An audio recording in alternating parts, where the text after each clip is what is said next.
You know what? We're playing jazz music this time. In 3, 2, 1.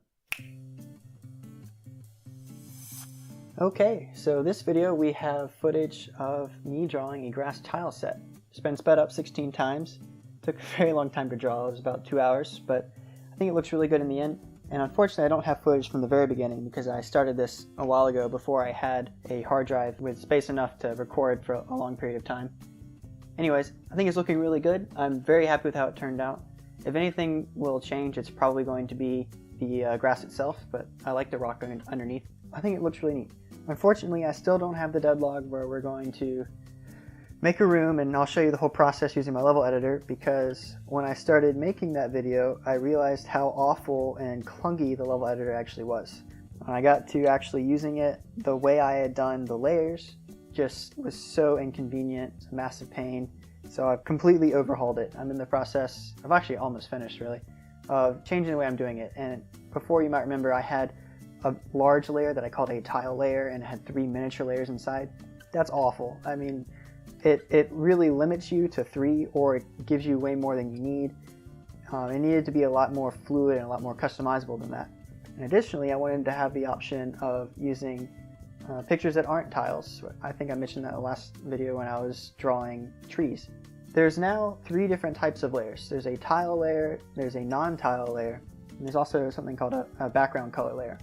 And so that will allow me to have a lot of flexibility in what I'm creating. And then you package all those into a layer group and set a parallax value for those.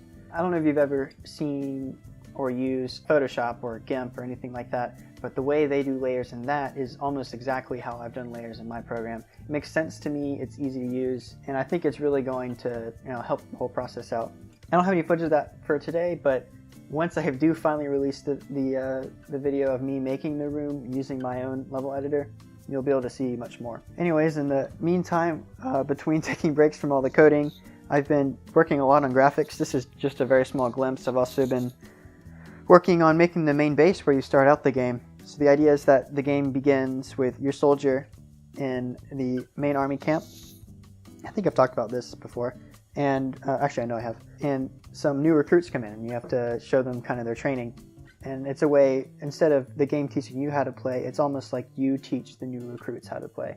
Because the controls aren't going to be anything special or anything out of the ordinary. And if you played other games before, you wouldn't really need a tutorial. But it'll still be there to freshen up things and show you how to work. So I'm designing the whole area for that. Sort of a foresty background. I'll need target dummies, got tents for the main camp. And I got working on a lot of animations because I want the dummies to sort of, like recoil when you hit them and all that jazz. So it's taken a while, but I'm making a lot of progress, and I'm hoping that when I publish that next video, you'll actually see, yeah, this is a fairly good representation of what the game's going to look like. I know a lot of the graphics are going to change as I go on. That's kind of been my motto recently, is everything's going to change, but that's kind of part of the whole process, especially with it being my first game.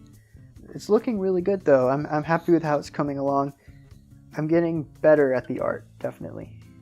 It's still not easy for me, but it's definitely better. I'd say I make something good, I hit a home run, and then just 3-4 total flunks. But then I get something good again, and that's better than it was before, so I'll take it. I've also been trying to compose some more music, and I found that it's easier for me if I'm trying to make music that accompanies a certain situation. And so I've actually started making the music for what I think will be the climax of the game, of the plot, whatever. It's really cool. I found I'm using samples that are completely free, public domain. I found a really great cinematic drum hit, O2, that will work fantastic for some sort of mood I'm trying to set in that area of the game. Having a lot of fun with that. Definitely haven't improved as much in the realm of music composition as I have in graphics, but I'm sure I will as time goes by. Another thing that's going to be nice is I just ordered a monitor, because working on one laptop screen when you're using 5 or 6 applications at the same time can be really inconvenient, especially when it comes to doing things like game development or whatever.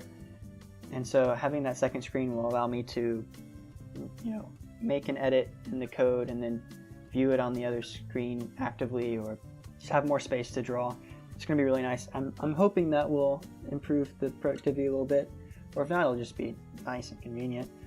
I don't think it will improve quality of work. What I've seemed to notice, and I don't have a lot of technology, but what I've noticed about it is that when you get new technology, it doesn't really improve the quality of your work, but it does improve the productivity. So you're not making better stuff, just more stuff, which I think is nice, because as you are making more stuff, you're going to get more practice and improve more. And at the stage where I am, I don't think I need anything fancy, but just having, I don't know, getting stuff done faster makes it seem more achievable, I guess, even though I'm not making a ton of progress.